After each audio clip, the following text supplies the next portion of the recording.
إن الحمد لله نحمده ونستعينه ونستغفره ونعوذ بالله من شرور أنفسنا وسيئات أعمالنا من يهد الله فلا مضل له ومن يضلله فلا هادي له أشهد أن لا إله إلا الله وحده لا شريك له وأشهد أن محمدا عبده ورسوله لا نبي ورسول بعده قال الله تعالى في كتابه الكريم أعوذ بالله من الشيطان الرجيم يا أيها الذين آمنوا اتقوا الله حق تقاته ولا تموتن إلا وأنتم مسلمون وقال أيضا يا أيها الذين آمنوا اتقوا الله وقولوا قولا سديدا يصلح لكم أعمالكم ويغفر لكم ذنوبكم ومن يطع الله ورسوله فقد فاز فوزا عظيما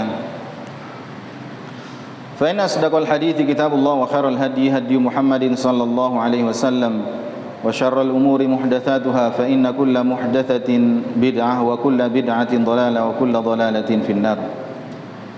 Alhamdulillah,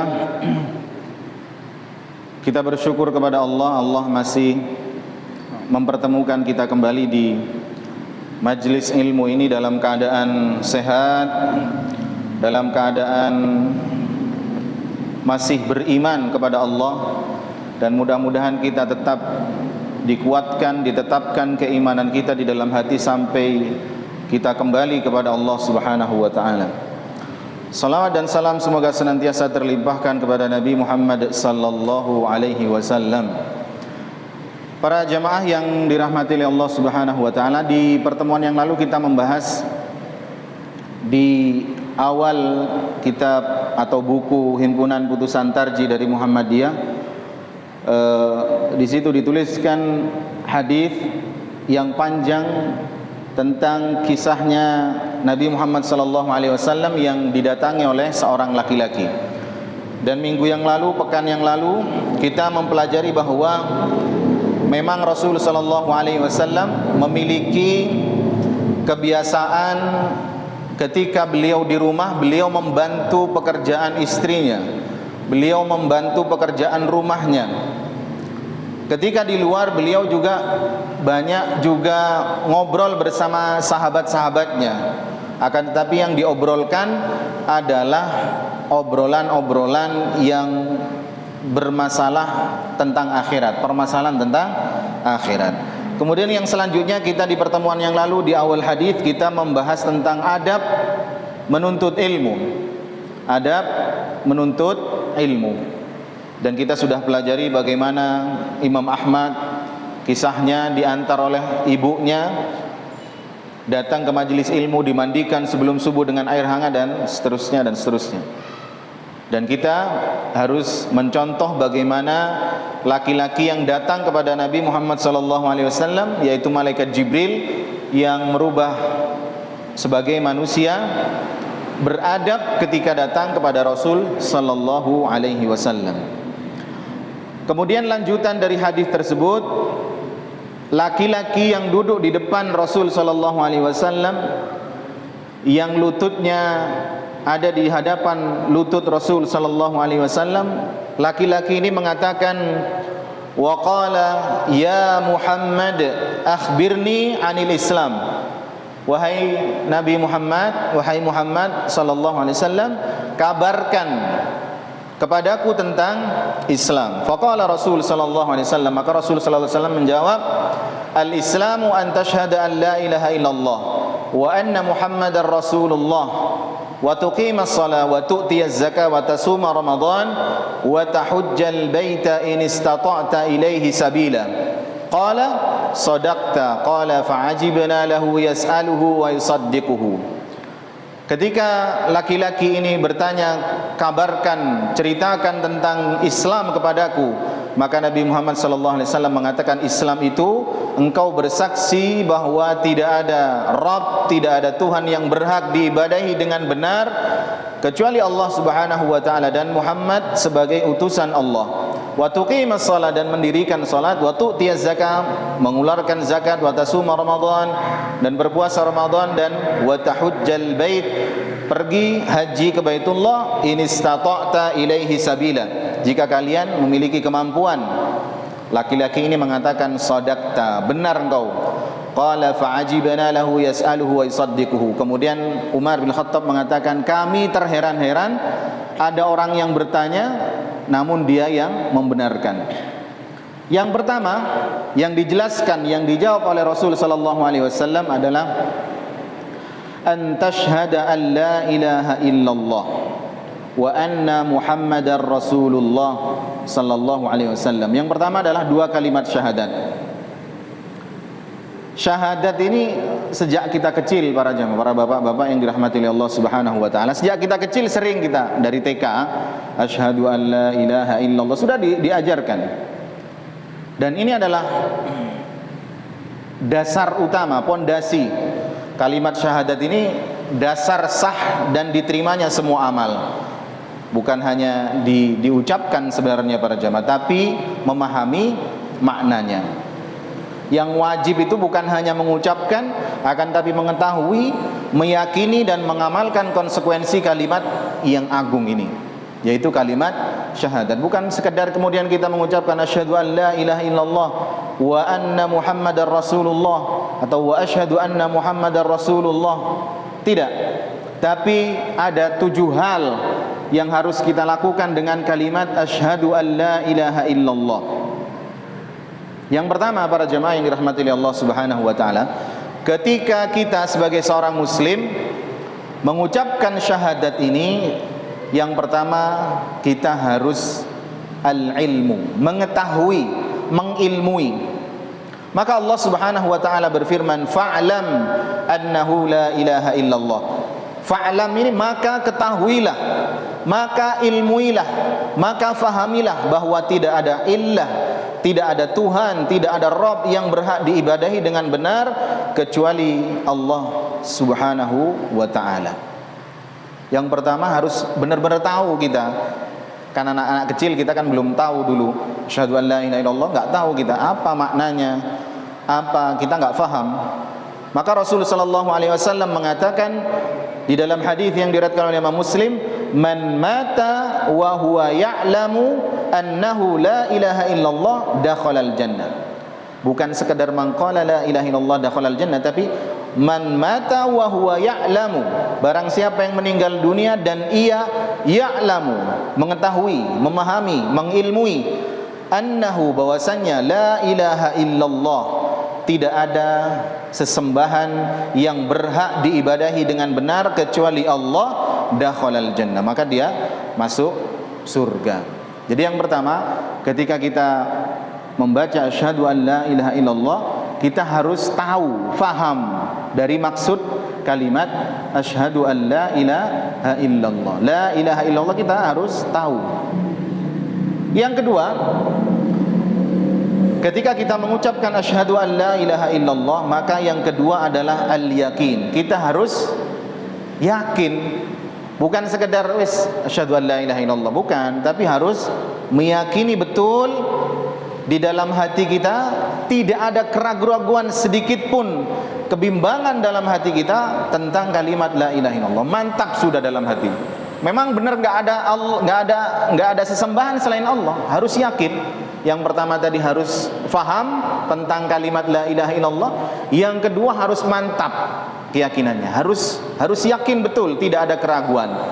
Jangan ada pikiran kemudian jangan-jangan ada Tuhan lagi, jangan-jangan begini, jangan-jangan begitu. Enggak, harus yakin, seyakin-yakinnya bahwa tidak ada sesembahan yang berhak disembah dengan benar selain Allah Subhanahu wa taala. Maka Allah mengatakan, innamal mu'minuna alladzina amanu billahi wa rasulih thumma lam yartabu wa jahadu bi amwalihim wa anfusihim fi sabilillah ulaika humus shadiqun. Innamal mu'minuna alladzina amanu billahi wa rasulih, sesungguhnya orang-orang yang beriman kepada Allah dan Rasulnya, thumma lam yartabu, kemudian mereka tidak ragu, bukan hanya kemudian mengatakan aku beriman kepada Allah, aku beriman kepada Rasul sallallahu alaihi wasallam, tapi hatinya ragu. Enggak, tapi lam yartabu, tidak ragu, yakin. Di hadis yang lain Rasulullah sallallahu alaihi wasallam mengatakan, yashhadu an la ilaha illallah mustayqinan biha qalbuhu fabashshirhu bil jannah. Barang siapa yang bersaksi bahwa tidak ada illah, tidak ada Tuhan yang berhak diibadahi dengan benar selain Allah, mustaiqinan, dengan hati yang meyakininya, maka berikanlah kabar gembira, fabasyirhu bil jannah, berikan kabar gembira baginya surga. Jadi yang pertama harus faham betul kalimat la ilaha illallah, asyhadu an la ilaha illallah. Yang kedua harus yakin, hatinya harus yakin. Kemudian yang ketiga, tentang kalimat asyhadu an la ilaha illallah harus ikhlas. Harus ikhlas, yaitu memurnikan seluruh amal perbuatan kita dari kotoran-kotoran syirik dan mengikhlaskan segala macam ibadah hanya kepada Allah Subhanahu wa ta'ala.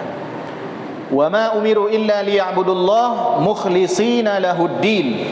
Padahal mereka tidak diperintahkan kecuali supaya beribadah hanya kepada Allah dengan memurnikan ketaatan kepada Allah Subhanahu wa ta'ala.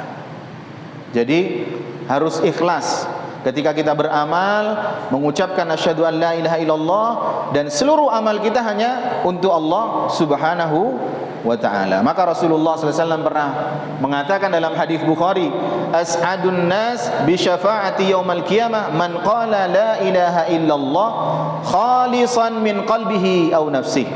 Orang yang paling berbahagia nanti di akhirat yang menerima syafaatku adalah orang yang mengucapkan la ilaha illallah dengan ikhlas, dari hati dan jiwanya. Yang keempat, para jamaah yang dirahmati oleh Allah Subhanahu wa taala, ketika kita mengucapkan la ilaha illallah harus jujur, harus as-sidqu. Yang pertama tadi al-ilmu, meyakini. Kemudian yang kedua harus al-yakin. Kemudian yang ketiga harus ikhlas. Yang keempat harus jujur di dalam hati kita. Harus jujur. Jadi bukan mengucapkan saja, tapi hati kita harus meyakini, membenarkan juga. Kita mengatakan asyhadu an la ilaha illallah, saya bersaksi bahwa tidak ada sesembahan yang berhak disembah kecuali Allah. Lisannya, tapi hatinya enggak meyakini, enggak bisa. Lisan, hati kita juga harus as-sidqu, jujur dengan ucapan kita. Jangan sampai kita seperti orang munafik yang mengatakan dalam surat Al-Munafiqun, qalu nashhadu innaka la rasulullah wallahu ya'lamu innaka la rasuluh wallahu yashhadu innal munafiqina lakadzibun. Allah itu tahu bahwasanya orang-orang munafik itu berdusta dengan ucapannya. Ketika mereka mengatakan, kami bersaksi bahwa engkau adalah Rasul sallallahu alaihi wasallam. Aku bersaksi bahwa engkau ini Muhammad adalah Rasulullah. Tapi Allah langsung membalas bahwa engkau orang-orang munafik itu berdusta. Maka harus jujur dari hatinya.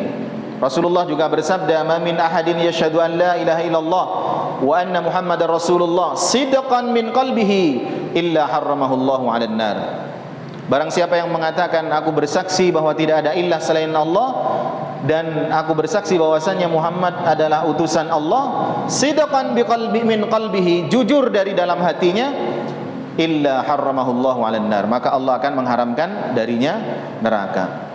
Yang kelima adalah al-mahabbah, jujur. Kemudian yang kelima adalah al-mahabbah, cinta kepada Allah Subhanahu wa ta'ala. Dalam salah satu ayat di dalam Al-Baqarah, Allah Subhanahu wa ta'ala mengatakan, wa minan nasi may yattakhidhu min dunillahi andada yuhibbunahum ka hubbillah walladzina amanu ashaddu hubban lillah. Dan di antara manusia ada orang-orang yang menyembah tandingan-tandingan selain Allah. Mereka mencintainya sebagaimana mereka mencintai Allah. Dan orang-orang yang beriman, kata Allah, walladzina amanu ashaddu hubban lillah. Dan orang-orang yang beriman itu sangat besar cintanya kepada Allah Subhanahu wa ta'ala. Rasulullah juga menegaskan dalam satu hadis yang diriwayatkan oleh Al-Imam Al-Bukhari dalam sahihnya, "Thalathun man kunna fihi wajada bihinna halawatul iman." 3 perkara yang bila ketiga-tiganya terdapat pada seseorang, dia akan mendapatkan kelezatan iman. 3 3 hal kata Rasulullah SAW, kalau 3 hal ini ada dalam hati kita, maka kita akan merasakan manisnya iman, lezatnya iman. Yang pertama, man kana Allah wa rasuluhu habba ilaihi mimma siwahuma. Allah dan Rasulnya lebih dia cintai daripada selain keduanya. Yang selanjutnya, wa ayyuhibbal mar'a la yuhibbuhu illallah, mencintai seseorang semata-mata karena Allah Subhanahu wa taala. Kemudian yang terakhir, wa ayyakraha ayyauda fil kufri ba'da an anqadahu Allahu minhu kama yakrahu ayyuqdhafa finnar. Dia tidak suka kembali kepada kekufuran, dia tidak suka kembali kepada kemaksiatan setelah Allah menyelamatkannya, sebagaimana ia tidak suka dicampakkan ke dalam api neraka. Yang pertama adalah mencintai Allah dan Rasulnya lebih dari segalanya, bahkan dari dirinya. Kemudian yang kedua, mencintai seseorang, mencintai saudaranya karena Allah Subhanahu wa taala, bukan karena kaya, bukan karena kita ingin dibantu oleh orang, balasan dari orang lain, bukan, tapi karena Allah Subhanahu wa taala. Yang ketiga, kalau kita ingin merasakan manisnya iman, kita tidak suka kembali kepada kemaksiatan yang dulu pernah kita kerjakan. Kemudian yang kelima, yang keenam, kalau kita mengucapkan la ilaha illallah, kita harus al-inqiyad, harus tunduk dan patuh. Kalau kita sudah mengucapkan asyhadu an la ilaha illallah, konsekuensinya harus tunduk dan patuh. Allah ngomong ini ya harus tunduk. Allah ngomong ke selatan, selatan. Allah ngomong ke utara, ke utara. Bukan hanya mengucapkan dengan lisan, tapi juga harus al-inqiyad, harus tunduk dan patuh. Allah mengatakan dalam surat Az-Zumar, wa anibu ila rabbikum wa aslimu lahu min qabli an ya'tiyakumul adzabu thumma la tunsarun. Dan kembalilah kamu kepada Rabb, kepada Allah, dan berserah dirilah kepadanya sebelum datang azab kepadamu, kemudian kamu tidak ditolong lagi oleh Allah Subhanahu wa taala. Jadi menerima, tunduk dan patuh. Kemudian yang terakhir, ketika kita mengucapkan asyhadu an la ilaha illallah, kita harus menerima kandungan dan konsekuensi dari kalimat syahadat ini. Al-qabul, harus menerima kandungan dan konsekuensi dari kalimat syahadat ini. Yang pertama tadi al-ilmu, ketika kita mengucapkan asyhadu an la ilaha illallah, bukan hanya mengucapkan saja, tapi kita harus mengetahui. Kemudian kita harus yakin tanpa ada keraguan.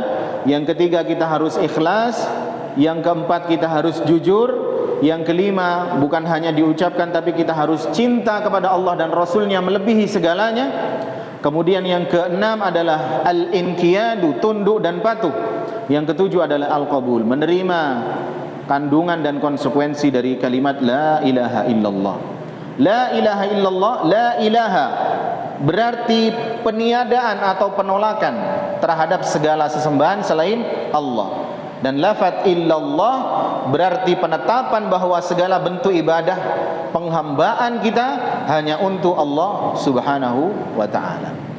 Jadi la ilaha illallah bukan hanya sekedar ucapan biasa para jemaah, tapi berat konsekuensinya yang harus kita jalankan ini banyak.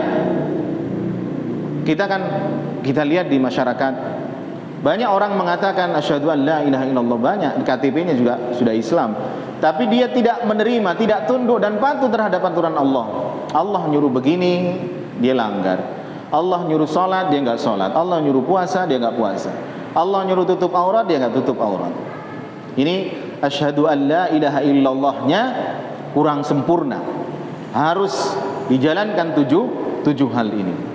Kemudian yang selanjutnya, Rasulullah Muhammad sallallahu alaihi wasallam melanjutkan sabdanya, al-Islam an tasyhada an la ilaha illallah wa anna Muhammadan Rasulullah sallallahu alaihi wasallam.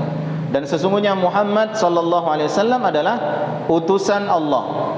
Ini menunjukkan syarat tidak cukup dengan la ilaha illallah, tapi juga dengan diiringi syahadat Muhammad Rasulullah sallallahu alaihi wasallam.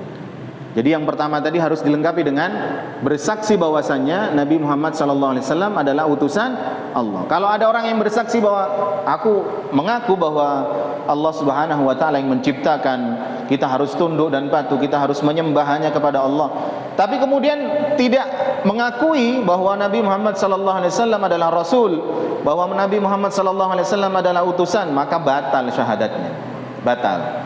Batal syahadatnya. Harus dua-duanya beriringan. Meyakini bahwa Allah adalah sesembahan yang berhak disembah. Kemudian yang kedua adalah Muhammad sallallahu alaihi wasallam adalah seorang rasul yang diutus oleh Allah Subhanahu wa taala.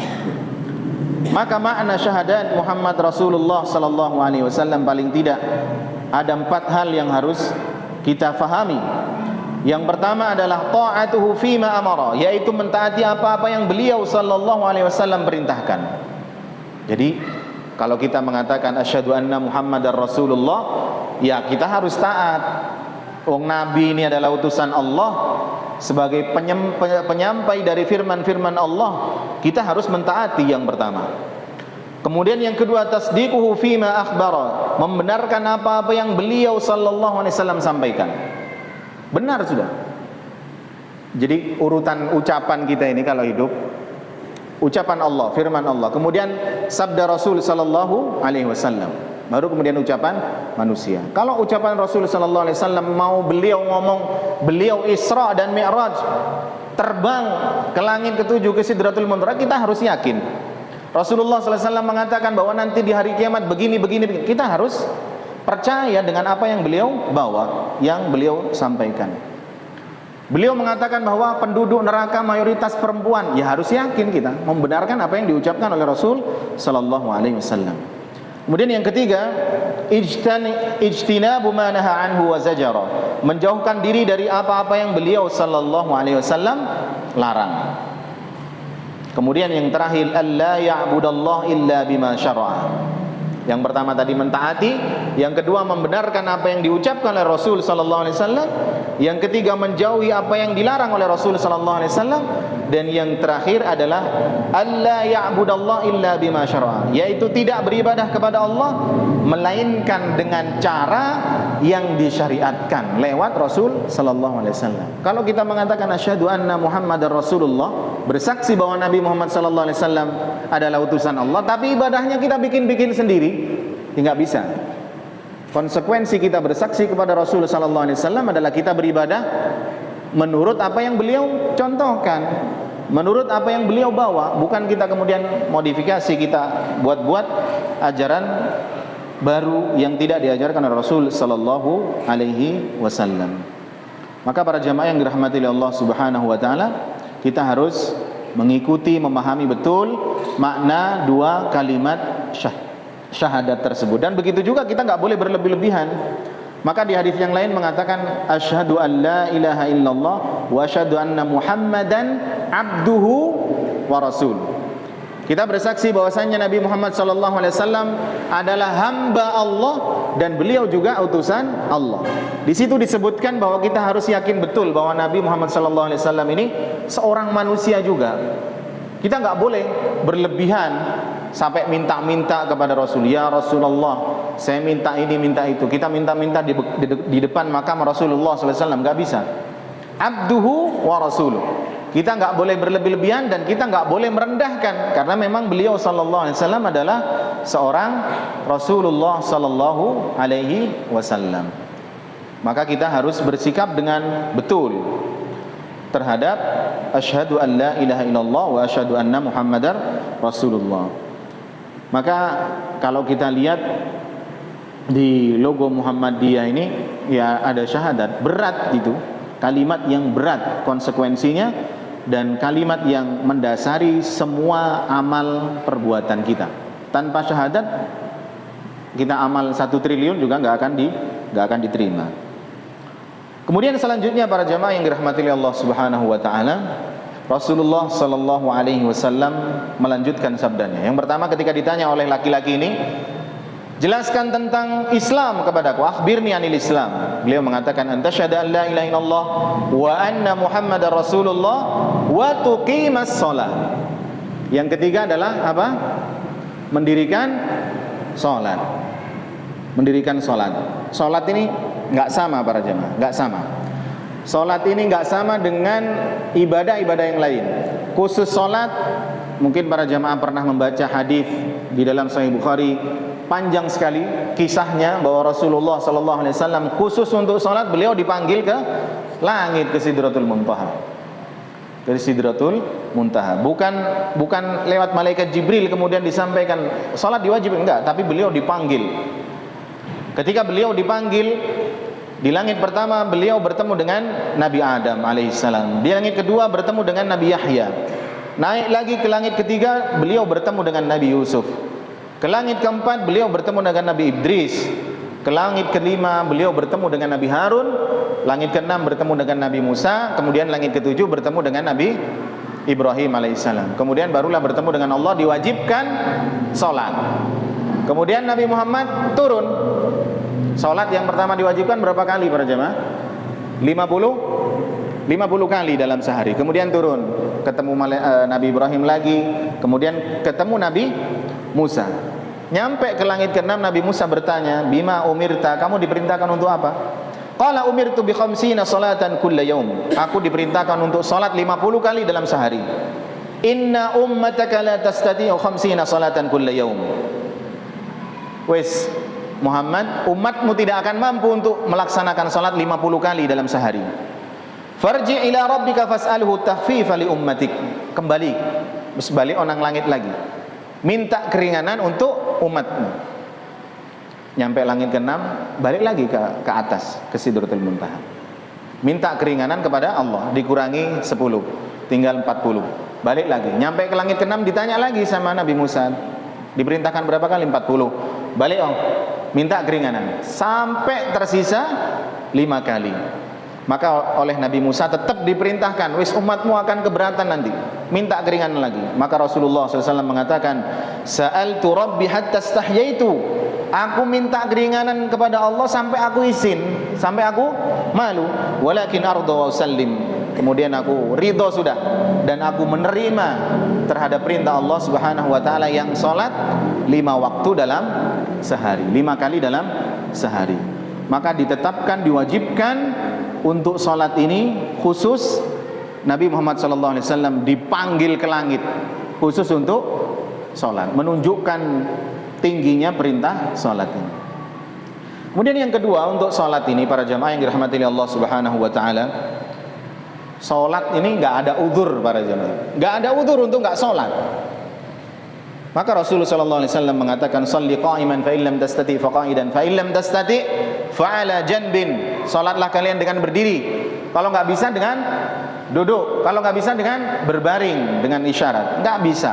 Kita mau kecelakaan, mau patah kakinya, mau patah tangannya, mau kita diperban, mau punggung kita beset semua, tetap kita wajib sholat. Gak bisa berdiri duduk, gak bisa duduk dengan berbaring. Gak ada uzur, tidak ada uzur. Kemudian wis saya tak pray dulu karena sekarang saya ngerjakan proyek. Oh saya sekarang tak pray dulu karena saya di sawah sedang panen. Gak bisa. Tidak ada uzur untuk tidak sholat. Maka Rasulullah SAW mengatakan juga dalam hadis yang lain, "Man nasiya salatan aw nama anha fa kaffaratuha ay yusalliha idza dzakaraha." Barang siapa yang lupa mengerjakan salat atau ketiduran mengerjakan salat lalu tidak mengerjakan salat, maka kerjakan salat tersebut ketika ingat. Kalau tidur ya ketika bangun. Enggak ada uzur sama sekali. Seminggu yang lalu saya lupa salat asar. Ya sekarang diingat, sholat, langsung sholat. Ketika selesai sholat maghrib gini ingat, ya Allah, minggu yang lalu saya lupa sholat asar. Karena biasanya ke masjid kemudian gak ke masjid, lupa. Sholat sekarang. Ketika ingat, ketiduran, kecapean dari perjalanan, kemudian kita tidur jam 5 sore, kemudian kita bangun jam 7 pagi, gak ada yang bangunin. Istri kita gak ada misalkan, atau belum punya istri, tidurnya sampai sekian itu. Kan ada orang yang tidur kayak mayat gitu ya. Ada. Azan dia gak dengar dan murni dia bukan kelalaian karena memang tertidur betul. Maka ketika bangun apa yang dilakukan? Salat maghrib, salat isya, kemudian salat subuh 3 kali. Kalau dia benar-benar tertidur betul, tidak ada yang bangunin, tidak ini, maka sholat ketika bangun. Tidak ada uzur, maka nggak bisa kemudian kita libur dulu sholatnya. Wah aku saiki rabi, preisik sholatnya, karena eman ini sudah di make up, dan nggak bisa. Kita tetap sholat wajib, nggak ada uzur. Wong tabrakan nih, selama kita sadar sholat. Saya nggak bisa tayamum, nggak bisa. Tidak ada alasan kemudian saya libur dulu sholat, kecuali perempuan yang bisa haid, bisa nifas, bisa banyak hal untuk perempuan ini. Kemudian yang ketiga, untuk masalah sholat ini, saking pentingnya para jemaah. Kalau kita baca hadis-hadis tersebut, hadis-hadis Rasulullah SAW, dan kita bisa menangkap dari pesan-pesan dari hadis-hadis Rasulullah SAW. Rasulullah mengatakan, fa inna afdhalas salati salatul mar'i fi baitihi illa al-maktubah. Seutama-utama salat yang paling afdal dikerjakan oleh seorang hamba itu di mana? Di rumahnya, kecuali al-maktubah, kecuali salat wajib. Jadi semua salat pada asalnya lebih baik dikerjakan di rumah, kecuali salat wajib, itu lebih baik di masjid.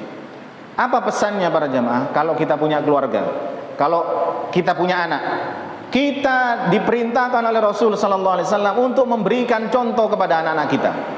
Sejak kecil, sejak umur 0, sejak bayi. Maka anak itu akan merekam, oh orang tua saya sholat, orang tua saya sholat, orang tua saya sholat. Sampai umur 7 tahun para jamaah. Maka Rasulullah SAW mengatakan, muru auladakum bis sholat wahum abna'u sab'i sinin. Perintahkan anakmu sholat ketika umur berapa? 7 tahun. Wadribuhum alaiha wahum abna'u asyar. Pukul kalau nggak sholat ketika mereka berumur 10 tahun. Wa farriqu bainahum fil madaji, dan pisahkan ranjang mereka tidurnya antara anak perempuan dan anak laki ketika umur 10 tahun.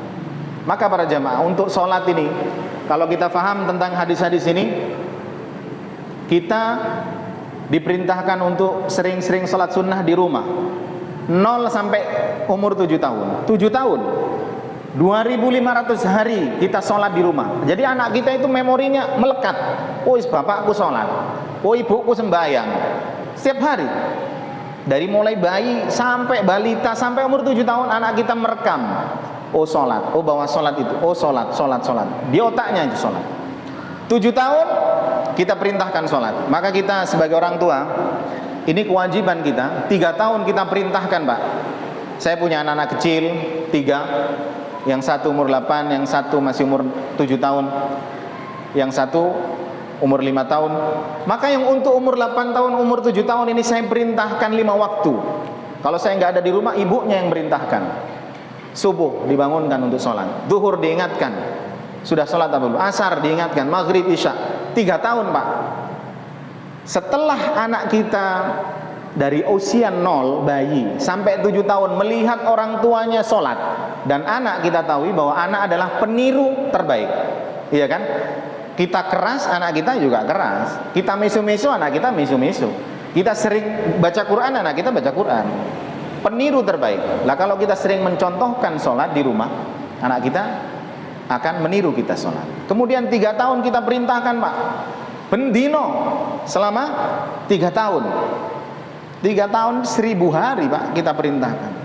Jangan sampai lalai kita jadi ayah, jadi ibu, diawasi anaknya ini. Saking pentingnya syariat sholat ini. 3 tahun sampai 10 tahun kalau masih nggak mau sholat disuruh pukul. Pukulnya tapi jangan sampai dibogem gini, enggak ya, tapi jangan sampai kita pakai penjalin, enggak, tapi pukulan yang tidak menyakiti. Kalau kita benar-benar menerapkan ini, usia 10 tahun enggak perlu diingatkan anak kita. Ke masjid otomatis ikut sudah. Kalau kita sebagai bapak, sebagai ibu mengingatkan betul dari usia 0 kita contohkan sholat sunnah di rumah. Setelah itu 7 sampai 10 tahun kita perintahkan sholat setiap hari. Itu tanggung jawab kita sebagai orang tua. Ini khusus untuk sholat para jamaah. Maka penting sekali masalah sholat ini. InsyaAllah kita lanjutkan di pertemuan yang akan datang. kita sampai di salat, masih belum selesai pembahasannya tentang ketika Rasulullah sallallahu alaihi wasallam mengatakan syahadat. Yang pertama adalah tentang Islam. Yang pertama syahadat, asyhadu an la ilaha illallah wa asyhadu anna muhammadar rasulullah. Kemudian yang kedua salat.